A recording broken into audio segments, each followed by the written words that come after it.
My son wrote to me, Whammy's son wrote to me, "You're not invited to dinner. My wife doesn't want to see you." And this after I paid for their new house. I replied, "Okay." And cancelled all payments, deleting 174 receipts. They started calling me, but Before we continue, write in the comments where you're watching this video from and how old you are. Enjoy listening. I smoothed the folds of my dark blue dress, running my hands over the fabric, though it was already perfect. This was my go-to dress, the one I always wore to family dinners. Not too fancy, so Irina, my daughter-in-law, wouldn't sneer, but not casual, so I wouldn't look sloppy. At 77, I no longer chase fashion, but I've always been neat. My whole life, even when there was no one to dress for. Anton said dinner would start at 7, it was only 6. I paced the room. Everything in it was like a museum of my life. A photo from our golden wedding anniversary with Alexander. Little Anton with the first fish he caught himself. Igor and Liza at their graduations. These pictures reminded me that once, everything was different. Warmer, clearer. I lingered on Alexander's photo. He's been gone 15 years, but I still consult him in my head. "Zina, don't let anyone walk over you," he always said. He knew how to set boundaries, even with Anton. But I couldn't. The phone buzzed. A message from Anton. I put on my glasses. Thought maybe he'd confirm the time or offer a ride. He hadn't offered in ages. "Mom, sorry, it won't work today. Irina planned a dinner for colleagues. We'll reschedule." I stared at the message. Yesterday, he insisted I must come. Said there was important news. Something wasn't right. Seconds later, another message, "You're not invited. Irina doesn't want you coming." The phone trembled in my hands, as if someone had doused me with cold water. It was from Anton's number, in his name. I slowly sank into the armchair, still holding the phone like it was the last thread connecting me to something real. Memories flashed, Anton clinging to my skirt in kindergarten. Shyly asking for advice on what to gift a girl. Then bringing Irina to meet me, so happy. And now this cold, short text, like from a stranger. Was it a spontaneous decision, or the first time they said what they'd long thought? How many times had they smiled at me with strained faces? How many invitations were just polite? My gaze shifted to the brochure on the table. An ad. Riverside Residential Complex. Their new home. A 3-story townhouse by the river with a dock. The house I'd put $120,000 towards 6 months ago. "Mom, it's an investment," Anton had said. "There'll be a corner for you too." My corner? I smirked to myself. It seemed that corner had vanished long ago. I remembered signing the deal at the bank. The manager looked at me in surprise. "Are you sure, Zinaida Petrovna? It's a large sum." But I was sure. Alexander had left me enough. I wanted to help my son. That's right, isn't it? Then there was more. A safer car for the kids. Private school for Igor, he has special needs. Kitchen remodel. Irina deserved it. She works. She's tired. Each time, I silently wrote checks, believing I was doing the right thing. And in return? Scheduled holiday calls. Short, dutiful visits. And now this text. Short, cold, no apologies. I stood and went to the bureau. Top drawer. All the papers neatly filed in folders. Bills, receipts, documents. The Anton folder was the thickest. I opened it, a 1,000,000-ruble check for a business he abandoned after 6 months. Irina's courses. Roof repair on their old house. Igor's car insurance. Kitchen loan. Private dentistry. I couldn't even remember everything I'd paid for. All for the family's sake. And now I was unwanted even on the threshold of the house I'd paid for. The phone buzzed again. My heart skipped. But it was Liza, my granddaughter. "Grandma, are you coming today? I miss you." My hand froze over the screen. Liza was always different. Genuine. Even when everyone else seemed to forget I existed, she made time. I wrote, "Sweetie, it seems your parents decided it's better if I stay home." Her reply came almost immediately, "But Dad himself said you absolutely had to come." So she didn't know. I imagined her confused, standing there in a house where I wasn't wanted. The house bought with my money. My eyes fell back on the folder.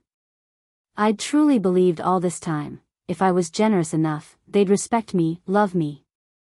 But honestly, I'd just been renting their attention, and the lease was up. I grabbed the phone and dialed the bank. Bank Nadezhda. "Good evening. How can I help?" "Good evening. This is Zinaida Petrovna Kovaleva. I need to consult about automatic payments from my account." "Of course, we'll need identification." "Oh, Yuri not invited to dinner. My wife doesn't want to see you." As the clerk asked standard questions, a plan formed in my mind. Calm, cold, clear. All verified. "What would you like to do?" "Stop all transfers from the list. No exceptions. And cancel the power of attorney for my son, Anton Kovalev. Pause on the line. All transfers. There are many. I know. Stop everything today. I'll come in person tomorrow to finalize." "Okay. We'll pause temporarily, but need your signature to fully cancel." "Pause now." As she typed, I looked at Alexander's photo. "You were right, Sasha. You can't let anyone walk all over you, even family." Done, Zinaida Petrovna. All 174 regular transfers and payments are paused.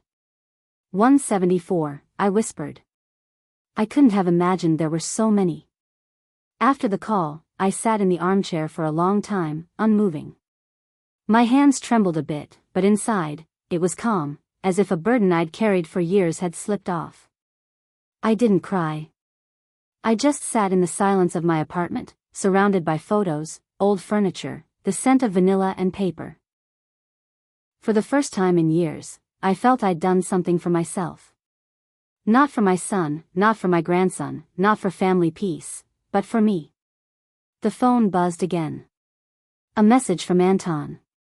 Probably Liza told him something, but I didn't open it. I wasn't going to explain or justify anymore. I opened a new message and wrote one line, "Now pay for everything yourselves. Good luck." My finger hovered over send. Honestly, I didn't want to sound harsh, but they started the coldness. Not me. They decided I was extra. Even in the house I'd bought, they chose to be strangers. I just accepted it. I pressed send, then turned off the phone. Silence. Peace. Evening was falling outside. Soft light lay on the windowsill. I stood, went to the closet, took off the dress I'd put on for dinner. Slipped into my house robe, put the kettle on. The kitchen was cozy, smelling of apples. I pulled out an old album, flipped through the pages. Wedding with Alexander. Anton in his father's arms. Us at the dacha, on trips, in cafes, so many years, all in these photos. I looked at my younger self, busy, always doing something for someone. I'd put off my own desires, my dreams, always helping someone. First my husband, then my son, then his family. And myself last. Alexander always said, "Zina, don't let people use you, even the close ones." Before he died, he made me promise to care for myself as I always cared for others. I nodded then, but thought, who will need me if I don't give myself away? Now I understood, I need myself. I closed the album, went back to the kitchen, made tea, pulled out a book I'd long wanted to read. Always put it off. Igor was sick, Irina needed course money, important family events. Now I could read when I wanted, live as I wanted, without expectations, requests, the endless role of rescuer. Morning came without an alarm, without calls, without a to-do list. I slept well, no pills, no valerian. Breakfast was simple but enjoyable. I looked out the window. The day was clear. For the first time in ages, no heaviness in my chest. I arrived at the bank 20 minutes before opening. The street was quiet. I stood by the door in my coat, folder in hand. People passed by. No one knew this was a special day for me. The day I took back my life. When the doors opened, I went in. The girl at the counter smiled politely. "Good morning. How can I help?" "I need Lydia Mikhailovna," I said. We'd known each other nearly 30 years. She handled our affairs with Alexander. Always precise, attentive. Minutes later, I was in her office. She hadn't changed much. Same neat hairstyle, glasses on thin frames. "Zinaida Petrovna, good morning. I'm aware of your call. All transfers are paused." "What happened?" I looked her in the eyes. "I want to cancel everything permanently and revoke Anton's access to my accounts." Lydia Mikhailovna took off her glasses, wiped them with a cloth. She always did that when thinking. "We've known each other a long time." "Are you sure? This is a radical step." "Sure," I said calmly. She nodded, sat at the computer, started typing. "Okay, I'll prepare the documents. It will take time. You have many automatic payments." She handed me a thick folder. Printouts of all regular transactions for the past year. "Look, maybe something to keep." I opened it. First, Anton's and Irina's mortgage. $3,800 a month. The house where I wasn't even allowed to stay overnight. Next, Irina's car insurance. The premium model she called a necessity to not embarrass herself with clients. $850 a quarter. Membership in an exclusive club where Irina networked. Igor's dental specialist, he has a bite issue. Liza's college tuition, the only one I didn't regret for a second. Each line, a conversation, a request. Sometimes tears, sometimes blackmail. "Mom, things are bad." "Grandma, don't you want me to have it as good as others?" Then more repairs, club, tickets, tutor, gym, trips. I just flipped through. This was the path of my naivety. Page after page, how I'd handed myself over step by step to those who didn't value it. "Here are the documents," said Lydia Mikhailovna. "Review and sign if correct." And the power of attorney revocation form. I signed without doubt, without tremor. "If you need help or consultation, call." She looked at me. "You seem different today." I smiled, for the first time in ages, genuinely. "Everything's good, Lida." Finally. After the bank, I went straight to the lawyer. Oleg Kuznetsov, our old family attorney. He handled Alexander's affairs in life. Gray beard thicker, glasses stronger, but voice the same, calm, thoughtful, respectful. "Zinaida Petrovna, what a meeting," he smiled, rising. "What brings you?" "I want to change my will," I said simply, "and set up a lifetime trust so my assets can't be touched without my knowledge." He raised an eyebrow but asked no extras. "Family circumstances?" he asked gently. "Yes," I replied shortly. I didn't want to explain again. "Not now. Just take the step." "Okay, let's see what you want to provide for." The next hour was documents. Oleg explained irrevocable trusts, rights transfer, risk minimization. I listened, asked questions. Surprisingly, no anxiety, no doubts.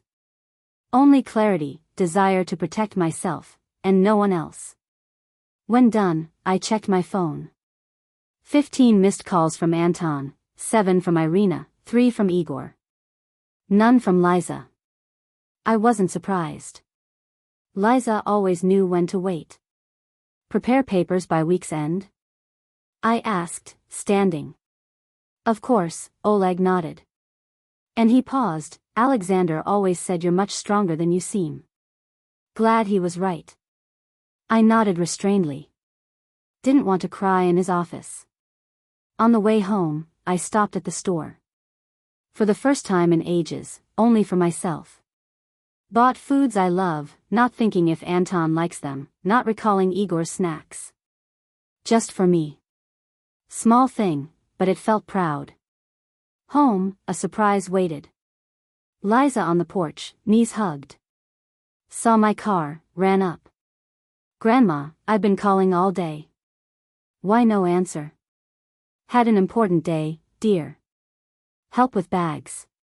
She took one, we went in. Dad's in panic, she said right away. Says you blocked everything. What happened? I put the kettle on. Calm, no rush. I arranged groceries without hurry. Yes, I stopped all transfers. Tired. Can't anymore. Morally, financially. Done. Liza froze. Did something happen? I turned, looked her in the eyes. Your father canceled my invitation to family dinner yesterday. Said Irina doesn't want me in her house. The house I bought. Liza paled. Eyes wide, mouth open. That can't be. Dad said all week how important you come. I showed her the message. No words. She read, hand over mouth. God, I didn't know. Honestly, this is awful. Grandma, how could they? I set tea before her. That's what I thought, enough. Years helping, paying, saving, and in the end, not needed at their table. Time to rethink everything. Liza was silent. Lips trembling, tears in eyes. You know, she said quietly, I've seen it all for a long time. How they use you. Especially Mom. I tried talking to Dad, but he always defended her. Said I don't understand adult things. I nodded. Deep down, I'd always known Liza saw it, just didn't interfere. Maybe didn't want to, maybe thought I'd handle it. And now, she asked. They have so many expenses. Mortgage, Igor's school. Let them figure it out, I said calmly. They're adults. Anton has a good job. Irina's a successful realtor. Enough. The phone buzzed. Anton. I silenced it. Won't answer? Liza asked cautiously. Not today. Let him think. Maybe for the first time in ages. She looked at me differently. Attentively. You know, Grandma, I've never seen you like this. I haven't seen myself like this in a long time, I smiled. We drank tea, talked about Liza's work, books, plans, just talked, no requests, no manipulation, no tension. This is real closeness. This is what family should be. When Liza left, she hugged me tighter than usual. You okay? Maybe I stay? All good, dear. Honestly, go, don't worry. At the door, she stopped. Grandma, I don't want to be in the middle. This is yours. I understand, I nodded. Between me and your parents. You're not involved. After she left, quiet again. I checked mail. Among letters, notifications. Failed debit from Igor's card. Quick, they were living paycheck to paycheck. I set it aside, sat by the window. Phone kept buzzing. I ignored. Just pulled out the old photo album, opened a random page. Us on a picnic, still young. Alexander, little Anton. Irina with 90s hair. Kids in diapers. Smiles. I really believed then. We were a real family. When did it go wrong? When care became duty, love financial attachment. I went to the hallway mirror. The woman reflected wasn't young, but her eyes had a hardness long absent. Calm inner strength. Time to remember who you are, Zinaida Petrovna, I said quietly to myself. The intercom rang. Heart jumped. Anton? I looked through the peephole. No. Galina Sergeevna, my old friend. With a basket, homemade jam and cookies. I opened, and she hugged me tight, wordlessly. Like I'd just come from the hospital. Tight, warm, no extras. I felt my eyes sting. No tears, but chest ached. How I'd missed simple human warmth. Unconditional. I called, you didn't pick up. Decided to come myself. Worried, she said, heading to the kitchen. I turned off the phone. A bit. Family emergency. She set the basket down. Homemade cookies, jam jar, fresh bread. Mariska at it again, she squinted, her nickname for Irina. I nodded. Not just her. All of it. Anton, everyone. We sat. I told about the message, canceled dinner, no more transfers. Galina listened silently, pursing lips, humming in places. When I finished, she took my hand. Thank God, she exhaled. I've watched for years, wanted to say, Zina, wake up. But knew you wouldn't hear. I wasn't offended. She was right. I didn't want to see, I said quietly. They used you. Especially your favorite daughter-in-law. She never respected you, and I kept paying, forgiving for family peace. We sat long over tea, talking like two women who understand each other. Not as mother and grandmother, just women tired of being convenient. Evening came, Galina left, promised to visit soon. I was alone. Phone rang. Anton on screen. I didn't answer. Minute later, message from Irina, Zinaida Petrovna. Need to talk urgently. This has gone too far.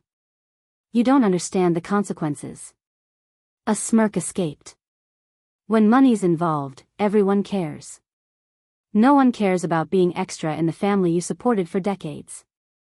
I didn't reply to calls or messages. Just silenced. Morning started unexpectedly. Doorbell. No one expected. On the threshold, Irina, perfectly coiffed, box of expensive pastries, acting like nothing happened. Good morning, Zinaida Petrovna. May I come in? I stepped aside silently. She entered like the hostess, glanced around, set the box down. We need to talk. She sat, hands folded on knees. Voice soft, adult, like explaining to someone impaired. What happened is a misunderstanding. Anton shouldn't have sent that message. We were stressed. I planned an important dinner. Clients. Needed everything perfect.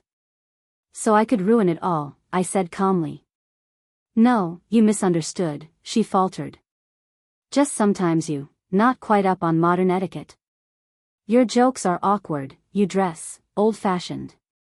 I prompted, and that's reason to bar your husband's mother from the house she paid for. Her face twitched. Mask nearly slipped, but she recovered. Let's not escalate. It's hard for all of us. We're in crisis. Mortgage. Igor, work. Anton on edge. I'm tired. We're all tired. And me? I asked.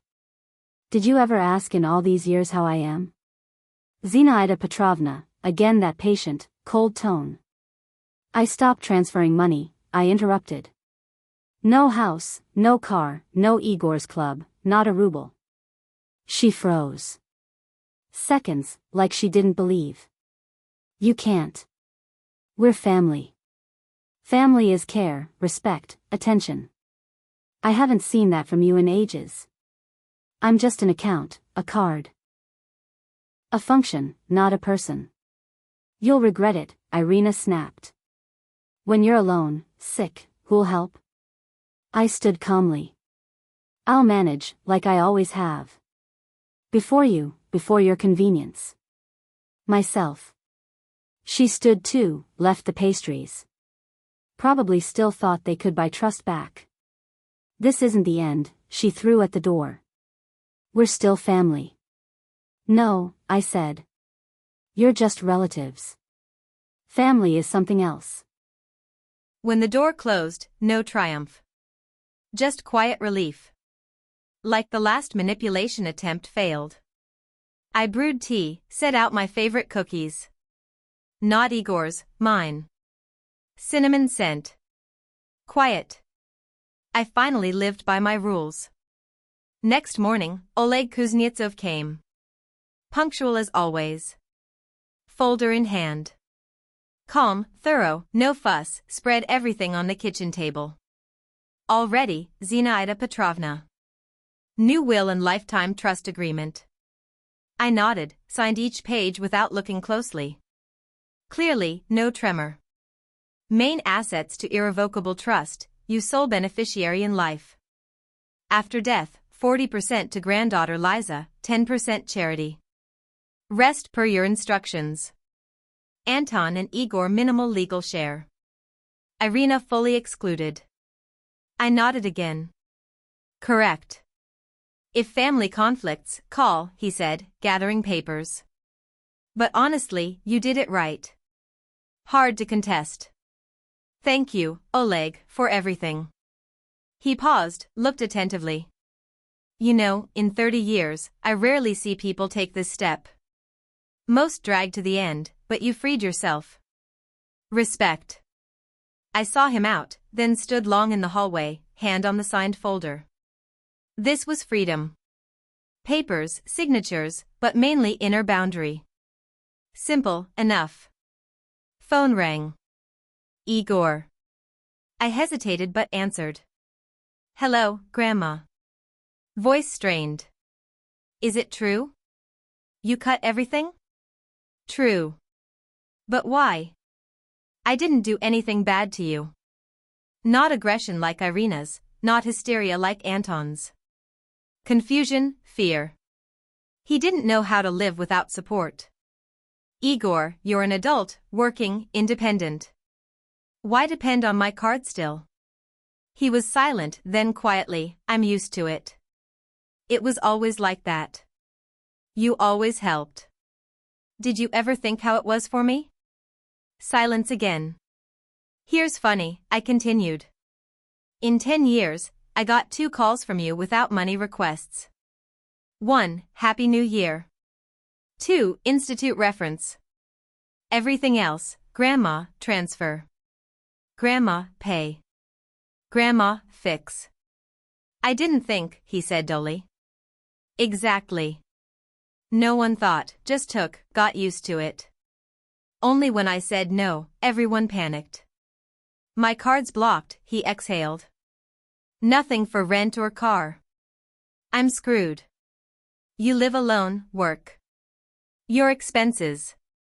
Learn to cope. Talk to bank. Cut spending. Side job. It's hard. Life's hard in general, Igor, I said calmly. Especially living on someone's back. He sighed, long silence. I gave him time. No interrupting. Grandma, he finally said. Do you really think I'm that bad? No, I answered. I think you're used to easy. Used to me always there, always fixing. But I can't anymore.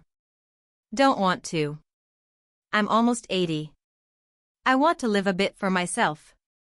What if I never asked for money, he said quietly. Would you still love me? Throat tightened. Of course, Igor. I love you, but no longer buying your attention. My warmth isn't for transfers. He was silent, then said what I didn't expect, what if I get a side job? Kuznetsov called, said you asked. Offered internship in his office, sort papers, deliver documents. I agreed, really. Want to try myself. I smiled. Quietly, but truly. That's an adult conversation, Igor. Thank you, Grandma. For everything. And sorry. He hung up. I sat with tea, phone off.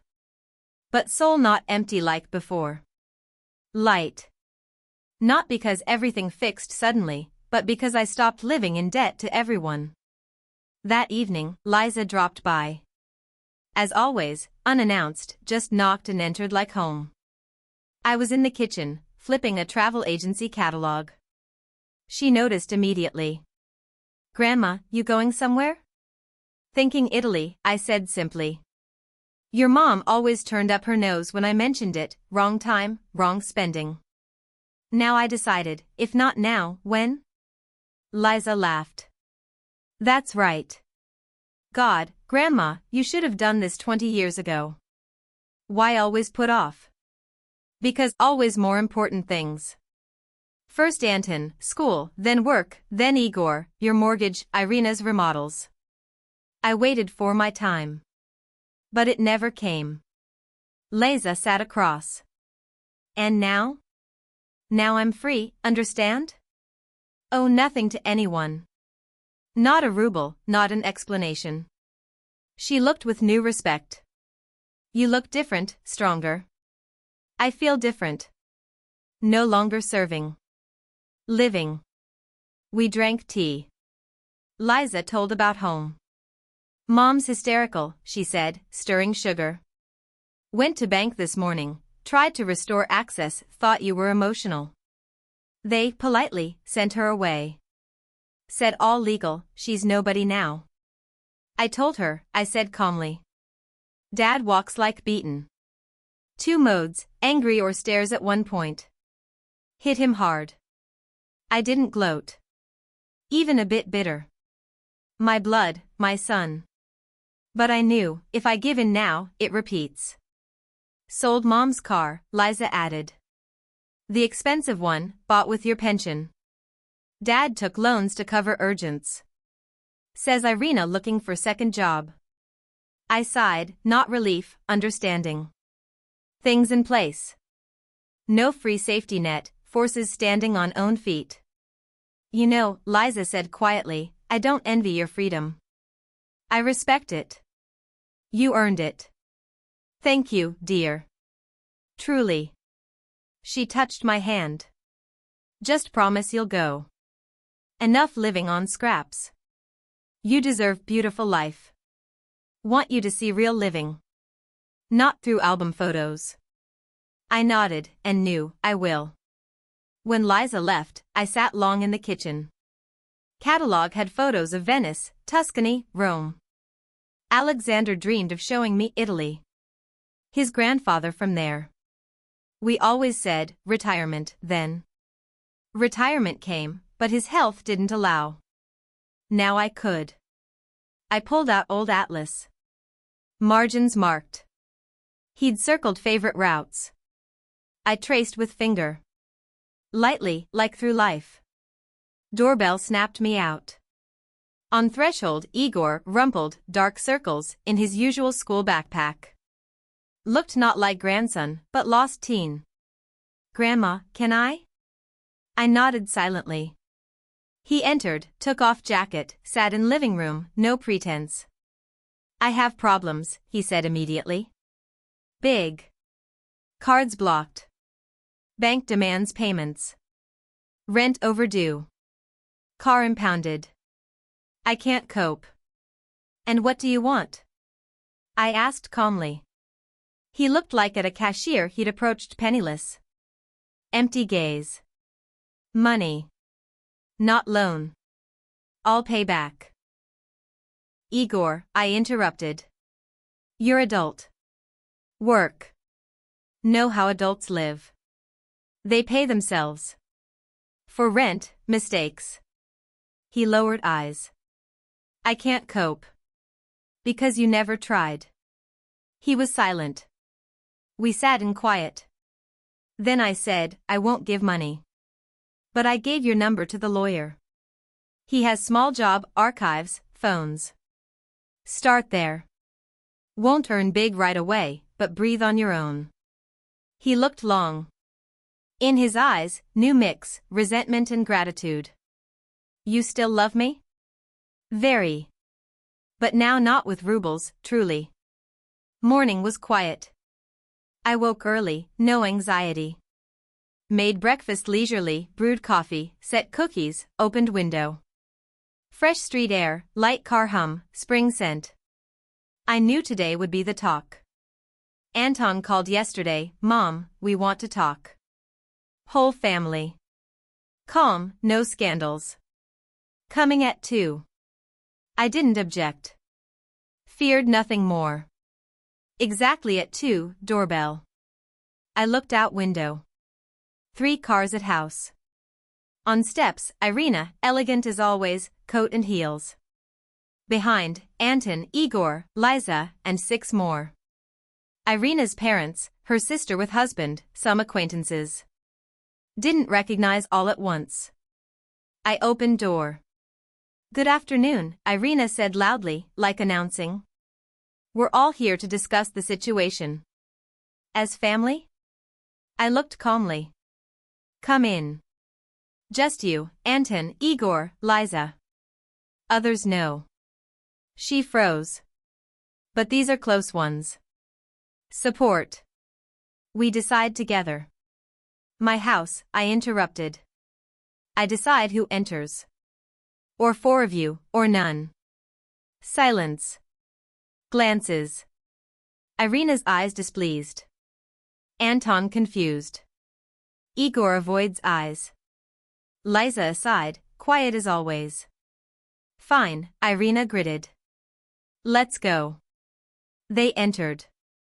Others stayed outside. Some demonstratively to fence. Some at gate. Like not home talk, but trial. In living room, sat. Me opposite. Silent nearly a minute. "Mom," Anton started first.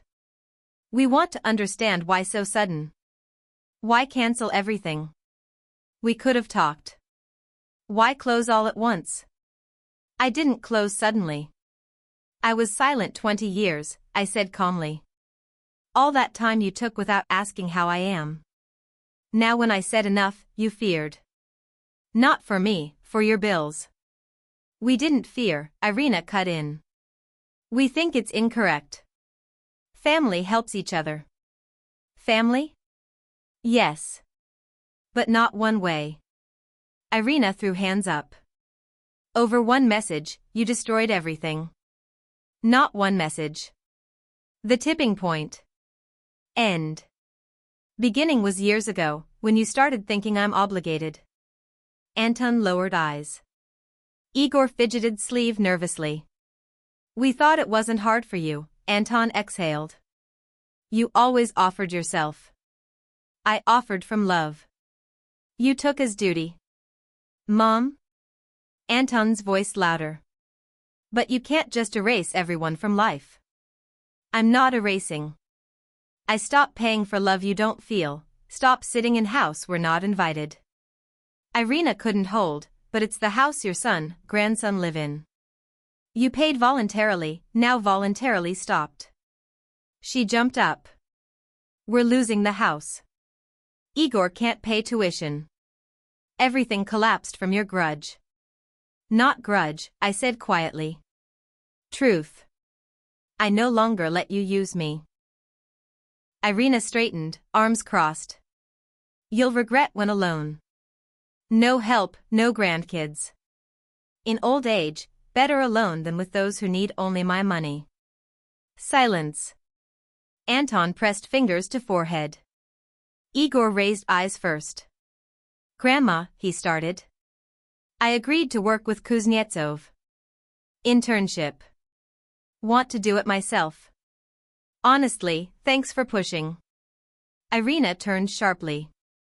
"You knew?" "Yes," he said. "I think Grandma's right. We overdid it." Liza came to me. Hugged quietly, whispered, "I'm with you always." I looked at my grandkids. One learning new life, the other already mature, calm, real. "This is my family. I'm not kicking you out," I said. But I set boundaries. Not war, adult talk. I won't return where not respected. Irina stood like statue.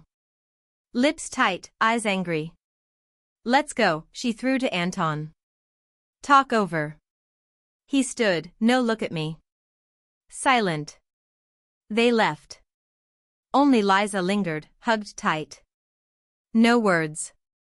When door closed, no victory, no bitterness. Just silence and lightness. 6 months passed. Italian sun warmed my shoulders. I sat on a small restaurant terrace in Tuscany. Before me, white wine glass, warm bread basket, pasta plate. No rush. No one demands. No calls with grandma, urgent need. With me, Galina Sergeevna. She came as promised. Now she scribbled enthusiastically in a notebook daily impressions, while I just sat, watched vineyards, breathed air. Can't believe we're here, I said aloud. I'm 77, finally living as I always wanted. Alexander would be proud, Galina replied, raising glass. To you, Zina. To us, I smiled. In 6 months, much changed. Anton and Irina first pressured, then begged, then offended. Couple times Anton came with bouquet, Mom, forgive. But each visit ended, now maybe you. I refused again. Over time, they understood, forever. Irina, per Liza, quit old job, became rental agent. Says has to hustle. Sold house, moved to smaller apartment, and oddly, it helped. No spare pocket, they started growing. Forced, but still. Igor works for Oleg Kuznetsov. Helps with cases, documents, sometimes calls without requests, just how I am. Feels real for first time. With Liza, we talk almost daily. She insisted no delaying trip, helped choose route, booked tickets, even bought me new suitcase. Said, you live now. Do it beautifully. I remembered childhood dreams, somewhere quiet, tasty food, no hurry. Here I am, not for someone, not out of politeness, not in debt, but because I have the right. Galina and I walk cities, shops, try cheese, laugh, photograph each other. Every evening I realize, not alone, because finally with myself. Tonight I messaged Liza, darling, Italy wonder. Come someday, I'll show that street with movie-like coffee. Love you so much, attached photo. Me against vineyards, light shawl, wrinkles, tired but clear eyes. Alive, real. Free. Evening, I went to balcony. Galina read book. I just looked at sky. Warm, deep blue. Crickets sang below. I smiled. I made it.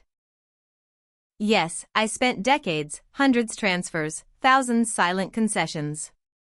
But I made it say, enough. Made it choose myself, live a bit, not as convenient woman, but owner of own life. Phone buzzed. Anton. I didn't answer. Maybe later? Or never. Now I have more important things. Living. And now write in the comments how old you are and where you're from. Important for us to know our viewers. Like and subscribe. More real life stories ahead.